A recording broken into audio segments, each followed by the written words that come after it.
चलो नबी पाक सल्लल्लाहु ताला अलैहि वसल्लम को अगर छोड़ दिया फितने में मुब्तला होगे या अजाब में गिरफ्तार होगे। मैं एक मिसाल आपको बता देता हूं। जंगे उहद जो हुई थी, जंगे उहद इस्लाम की ये दूसरी बड़ी जंग है। इसमें हुआ यह था कि नबी पाक सल्लल्लाहु अलैहि वसल्लम ने एक ऊंचे टीले पर 50 तीरंदाज सहाबा को खड़ा किया था और उनसे कहा था कि जब तक मैं ना कहूं इस पहाड़ से नीचे मत उतरना, क्योंकि वो लोकेशन ऐसा था कि कुफार और मुशरिकीन सामने आते तो ये 50 तीरंदाज सहाबा तीर मार देते, वो सामने आ ही नहीं पाते थे। तो हुजूर पाक सल्लल्लाहु अलैहि वसल्लम की ये हिकमत थी और उन 50 तीरंदाज सहाबा ने अच्छे अच्छे काफिरों को ऊपर से तीर मारा था।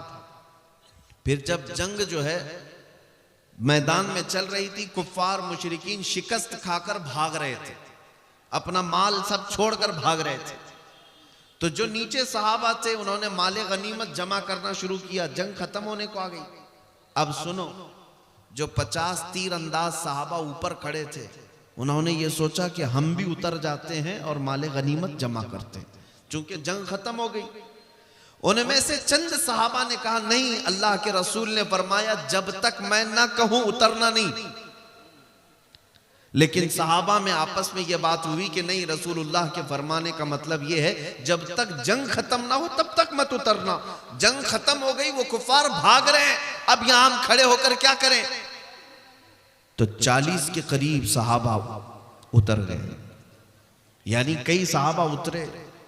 अब वो जो मेन लोकेशन तक खाली हो गया तो कुफार और मुशरिकीन की तरफ से खालिद बिन वलीद उस वक्त आए थे, अभी वो ईमान लाए हुए नहीं थे। जब उन्होंने देखा कि ये ऊंचा टीला खाली हो गया है, 200 लश्करियों को पीछे से भगाते हुए लाए और जो ऊपर खड़े थे सहाबा उन सबको शहीद किया। और वापस आकर के जो सहाबा माले गनीमत जमा कर रहे थे सब पर हमला किया और जो भागे हुए काफिर थे वो भी पलट कर आ गए। दोनों के बीच में सहाबा पिस गए, 70 सहाबा की जानें गई उस जंग उहद में। मैं ये बात क्यों अर्ज कर रहा हूं, सुनो। ये वही जंग है जिसमें हजरत अमीर हमजा का सीना चाक करके कलेजा निकाल कर चबाया गया। ये वही जंग है जिसमें हजरत अब्दुल्ला बिन जहश के 80 टुकड़े कर दिए गए थे जिस्म के और काफिरों ने हार बना करके पहन लिया था उनके टुकड़ों को काट करके। ये वही जंग है जिसमें हजरत अनस बिन नुज़ैर ऐसा पीस दिए गए थे कि एक उंगली के अलावा उनके जिस्म का कोई हिस्सा ही नहीं मिला। ये वही जंग है जिसमें हजरत साद इब्न रबी के जिस्म में 12 नेज़े लगे थे, पेट फट गया था। ये वही जंग है जिसमें खुद रसूलुल्लाह के 2 दांत मुबारक शहीद हुए। इतना बड़ा जो नुकसान हुआ, इतना बड़ा नुकसान हुआ, 70 सहाबा की जानें, बड़े बड़े सहाबा उसमें शहीद हुए। क्यों हुआ? मुफस्सिरीन फरमाते हैं सिर्फ इस बात की वजह से कि अल्लाह के रसूल ने फरमाया था जब तक मैं ना कहूं उतरना नहीं। रसूल पाक सल्लल्लाहु ताला अलैहि वसल्लम के फरमान को जो आप समझ रहे हैं कि हुजूर ने जो फरमाया, सहाबा ने ये नहीं है कि नाफरमानी करनी थी, उनकी खता इज्तिहादी थी, उतर गए जिसकी वजह से इतना बड़ा नुकसान हुआ। सहाबा ने जानबूझ करके हुजूर की नाफरमानी नहीं की, वो उनका इज्तिहाद था। उन्होंने सोचा कि जंग खत्म होने तक के लिए हुजूर ने फरमाया था जंग खत्म हो गई अब उतर जाएंगे, उसके बावजूद इतना बड़ा नुकसान। मुफस्सिरीन लिखते हैं इस आयत की तफसीर में, ऐ मुसलमानों जो जानबूझकर रसूलुल्लाह को छोड़ चुका हो, जो आज जानते हुए नबी पाक के अहकाम की खिलाफ वर्जी करता हो, वो तो उहद के मैदान में 70 शहीद हुए थे, आज 70 लाख भी मरे तो क्या फर्क पड़ता है। आज 70 लाख की भी जान जा सकती है। वजह यही है जिसको इकबाल ने 2 जुमलों में बयान कर दिया था। क्या है?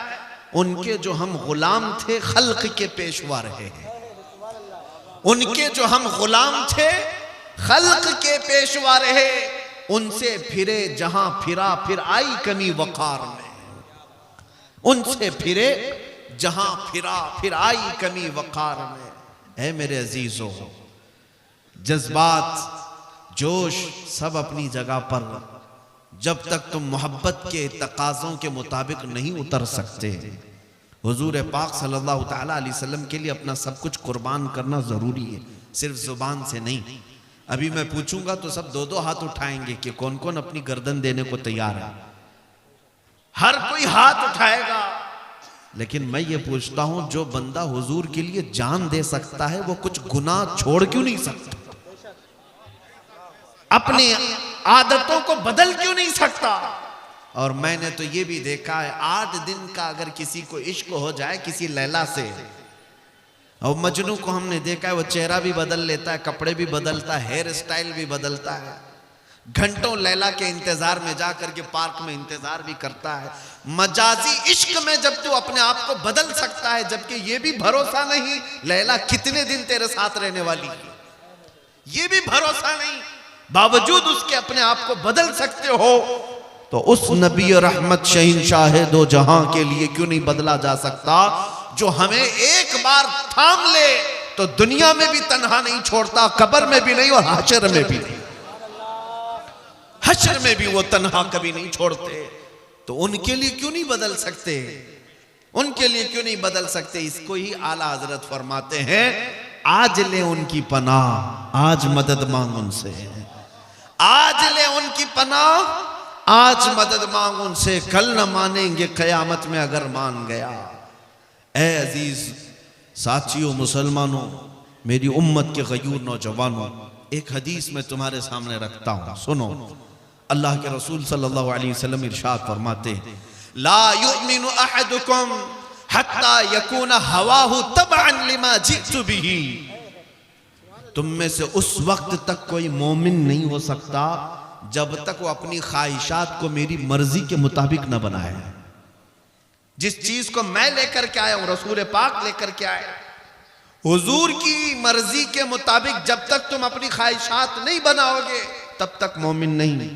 ये कहना आज से छोड़ दो कि मेरी मर्जी मैं जैसा चाहूंगा जीऊंगा, नहीं, ये कहना छोड़ दो, ये हमारी लाइफ है, हमें एंजॉय करने दो। किसी की लाइफ नहीं है, तुम में से किसी की अपनी जिंदगी नहीं है, बल्कि हकीकत में है क्या हमारे पास? ताजु शरिया से सुनो, वो खुद कहते हैं, जिंदगी ये नहीं है किसी की किसी के लिए, जिंदगी ये नहीं है किसी की किसी के लिए, जिंदगी है नबी की नबी के लिए।